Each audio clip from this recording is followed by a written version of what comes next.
moi c'est Florence, je suis ravie de t'accompagner chaque jour qui précède Noël à travers ce calendrier de l'Avent spécial pour les parents. Chaque matin, tu recevras directement ton audio fait avec amour pour te booster, t'encourager dans ta mission de parent.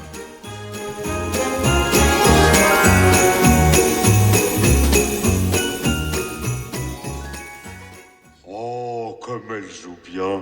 Mais non, calmez-vous, nous voulons simplement savoir ce que vous nous reprochez au juste. Ce que je vous reproche, ça! Mais il a l'air très bon ce gâteau. Obélix, va chercher une pelle à tarte. Vous permettez? Coupe 3 parts de ce gâteau.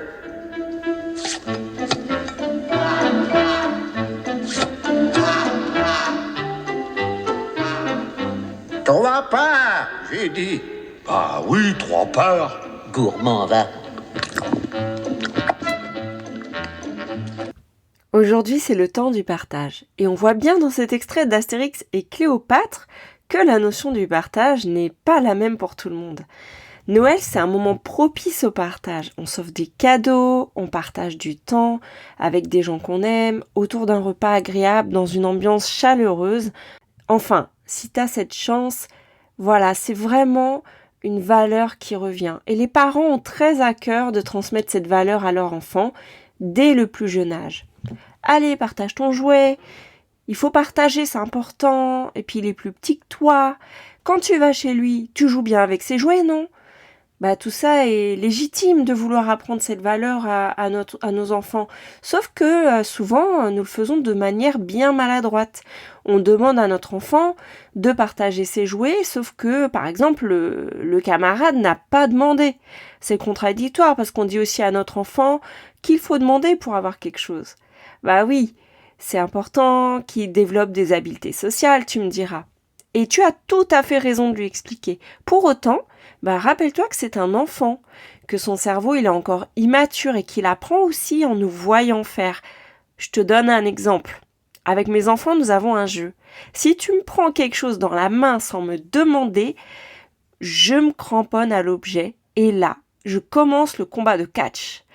Oui, c'est vrai que je vais à ce moment-là, moi j'ai pas envie de donner ce que j'ai dans la main. Il faut me demander. Donc c'est vrai que je ne vais pas gronder un enfant qui ne prête pas quelque chose qu'on lui arrache des mains. J'ai du mal avec ça.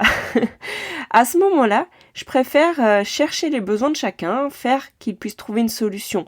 Mais je vais pas gronder l'enfant en disant « Mais non, mais tu dois prêter ». Non, je préfère dire « Attends, peut-être que... doucement, là, qu'est-ce que tu as besoin ? Tu veux le jouer ? Alors, comment tu lui demandes ? Voyez, des fois, on a tendance à surréagir parce que il y a un truc qui est touché chez nous et puis on voit que du point de vue de notre enfant. Mais on voit pas aussi ce que lui peut ressentir. Je te donne un autre exemple. Souvent, mon fils, il adore s'étaler de tout son long sur notre lit double qui est grand, sur lequel il peut vraiment prendre de la place. Et des fois, du coup, il voit des courriers à nous dans notre chambre. Et puis, j'ai droit à l'interrogatoire sur la retraite, les impôts, l'épargne. Enfin bref, il adore aussi voir, je te donne un autre petit exemple, il adore aussi regarder, quand je lui passe mon téléphone des fois pour... regarder quelque chose quand il n'a pas le sien, il aime bien regarder ce que j'ai comme appli ouverte. Et son kiff, c'est de fermer toutes les fenêtres et ça me fait bien rager. J'aime pas qu'il fasse ça parce qu'il m'a pas demandé. Et là, je me dis, la notion du partage à ce moment-là, j'en ai pas envie en fait. Moi, j'ai du mal à imposer... Vas-y, laisse plusieurs enfants envahir ta chambre sans rien dire et surtout, tu dois tout prêter. Donc en fait, j'aime à dire que ça dépend de beaucoup de choses. J'aime donner, j'aime partager, mais j'aime bien aussi quand j'ai choisi. J'aime bien partager des choses, mais j'aime pas qu'on m'impose ça, même si c'est une valeur importante pour moi. Est-ce que tu me suis un petit peu ? Mon invitation, du coup, c'est de regarder qu'est-ce qu'on impose à nos enfants comme partage. Est-ce que leur imposer de partager, ça leur donnera envie ? Ou alors est-ce que de nous voir de quelle manière on partage, ça leur apprendra à le faire ? Est-ce que même on leur a permis de voir qu'est-ce que ça va leur apporter de partager ? Donc pour les enfants, en fait, je pense que ce qu'on peut faire, c'est leur apprendre à vivre ensemble. Leur dire, par exemple, bah oui, vous pouvez jouer ensemble, vous pouvez aller dans la chambre, mais par contre, tout ce que vous sortez, vous devrez le ranger.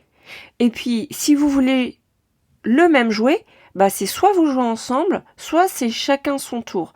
Mais s'il n'y a pas d'entendement, alors bah vous devrez trouver un autre jouet parce que du coup, soit vous vous mettez d'accord, soit vous trouvez autre chose à faire. Eh bien, je pense qu'on peut leur apprendre à vivre ensemble de cette manière-là, sans prendre parti, sans gronder l'un l'autre, en fait, parce que finalement, ça les aide pas à avoir les clés pour plus tard, ça les aide plutôt à subir une situation qu'ils n'ont pas voulu. Et ça, je pense que dans leur construction, en fait, tu seras d'accord avec moi pour dire que nous aussi, en tant qu'adultes, on n'aime pas qu'on nous envahisse, que on nous prenne les choses comme ça, en fait. Donc, alors peut-être que tu n'es pas d'accord avec moi, et auquel cas, moi, ça m'intéresse aussi de partager, d'avoir ton avis là-dessus. Mais je pense que aussi, c'est en nous voyant faire que ça va leur apprendre. Parce qu'une valeur, c'est pas juste un mot. C'est quelque chose qui nous pousse à agir, et à ce moment-là, les comportements qu'on va avoir, ça témoigne de notre valeur, ou alors ça dit le contraire. Si on dit que pour nous c'est important le partage, mais qu'en fait dans les faits on n'aime pas tant que ça, en tout cas ils vont pas assimiler vraiment ce que ça veut dire.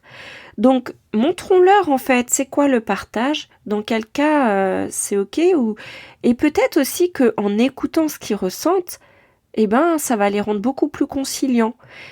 Écouter le ressenti de ton enfant, ouais, là, ok, là, je comprends, t'as pas envie qu'on te prenne ton jouet comme ça, donc c'est normal que tu veuilles pas le prêter. Bon, on va trouver comment faire. Écouter son ressenti, c'est important. Il va bien plus avoir envie de faire une démarche vers l'autre, d'autant plus qu'il aura été compris. Et nous, en tant que figure d'autorité, nous avons un rôle à jouer dans cela, des deux côtés en fait. Quand il y a un conflit entre deux personnes, notre rôle, c'est de les accompagner à s'entendre. C'est pas d'être le juge intransigeant qui écoute pas et qui prend parti alors qu'il a même pas vu ce qui s'est passé.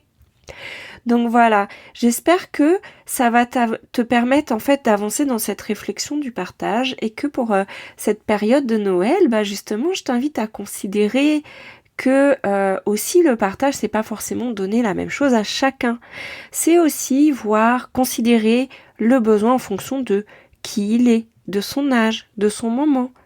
Par exemple, à un moment, ça peut être un cadeau, un moment, ça peut être une parole, une oreille attentive, un moment de qualité, un nouveau vêtement. Là, je te parle des choses qu'on fait toute l'année, par exemple. Les enfants ne grandissent pas en même temps. Quand tu achètes une nouvelle paire de baskets pour l'un, te sont pas obligés d'acheter une paire de baskets pour l'autre s'il n'a pas grandi ou si ses chaussures sont pas abîmées. Tes enfants sont capables de comprendre que tu réponds aux besoins au moment où il y a besoin. Et à ce moment-là, avec l'autre, tu peux dire, toi, tu as peut-être besoin qu'on passe un petit temps ensemble.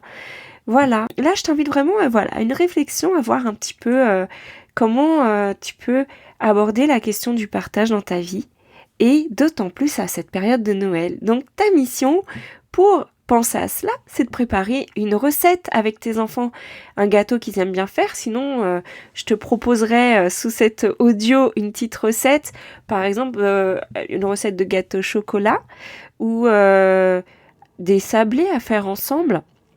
Et puis, ce qui serait marrant, c'est de voir au moment du partage, de quelle manière tu partages le gâteau.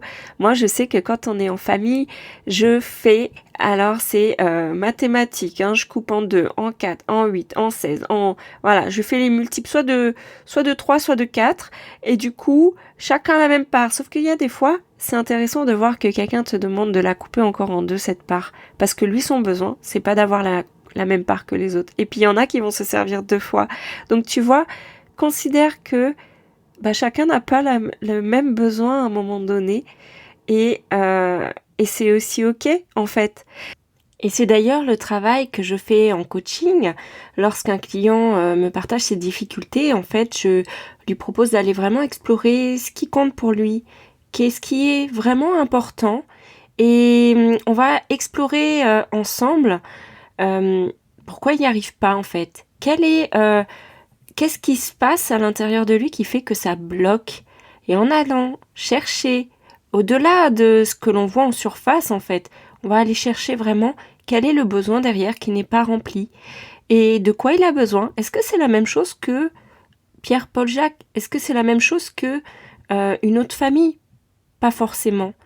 Donc, si ça t'intéresse aussi de faire ce travail, d'aller explorer vraiment ce qui se passe pour toi dans ta famille et trouver des solutions qui te correspondent à toi personnellement, je te propose pendant tout le mois de décembre de réserver une session de coaching avec moi.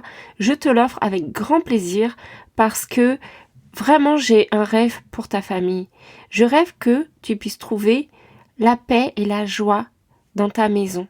Donc je t'attends avec impatience, réserve ton appel et d'ici là, trouve un moment pour préparer un bon gâteau pour le partager avec tes enfants et ta famille. Voilà, j'espère que ça t'apporte et puis que tu seras encore avec moi pour le prochain épisode de notre calendrier de l'Avent spécial parents. Je te dis à demain.